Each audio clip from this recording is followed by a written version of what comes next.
নমস্কার বন্ধুরা, আজ আবার একটা নতুন রেসিপি নিয়ে হাজির হয়েছি। খুব সহজেই বাড়িতে কিভাবে তোমরা এই চিকেনটা বানাবে চলো শেয়ার করি। এখানে নিয়ে নিয়েছি দুটো বড় সাইজের পেঁয়াজ, দুটো রসুন আর 1.5 ইঞ্চি আদা, আর নিয়ে নিয়েছি 4 চামচ পোস্ত আর 15টা মতো কাজু বাদাম। ভালো করে বেটে 1 কেজি চিকেনের মধ্যে প্রথমে কাজু বাদাম, তারপর আদা রসুন, তারপর দিয়ে দিলাম পেঁয়াজ বাটা, এবার দিলাম 1 চামচ নুন, তারপর 3 চামচ টক দই ব্যবহার করলাম, আর এখানে দিলাম কাঁচা লঙ্কা বাটা। ঝাল অনুযায়ী এটা ব্যবহার করবে, তোমরা যেমন ঝাল খাও।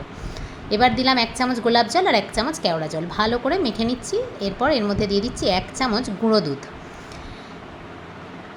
সবকটা উপকরণ একসাথে ভালো করে ম্যারিনেট করে ফ্রিজে রেখে দেবো 5 ঘন্টা মতো।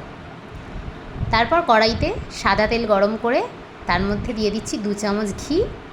গরম হয়ে গেলে এর মধ্যে মাংসগুলো আগে দিয়ে নেব। আগে কিন্তু ম্যারিনেট করা মশলাটা পুরোটা দেবো না, শুধু মাংসগুলো এই গ্রেভিটার থেকে তুলে এর মধ্যে দেব। ভালো করে কষিয়ে নিয়ে এর মধ্যে দিয়ে দেব 1 চামচ কাশ্মীরি লঙ্কার গুঁড়ো।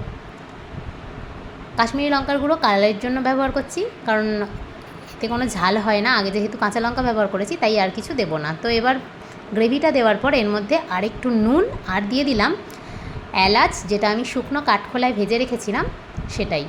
আর কোনো মশলা আমি এখানে ব্যবহার করব না। এবার ঢেকে ঢেকে চিকেনটা রান্না করব।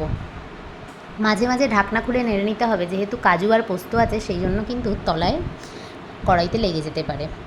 ব্যাস 15-20 মিনিট এইভাবে ঢেকে ঢেকে রান্না করলেই তৈরি হয়ে যাবে সুস্বাদু চিকেন চাপ রেসিপি। খুব ঘরোয়াভাবে বাড়িতে বানানো যায়, কম মশলা দিয়ে, রেস্টুরেন্টের থেকেও খেতে ভালো হয়। একবার অবশ্যই বানিয়ে দেখো আর পোলাও বা ফ্রাইড রাইসের সাথে সার্ভ করো।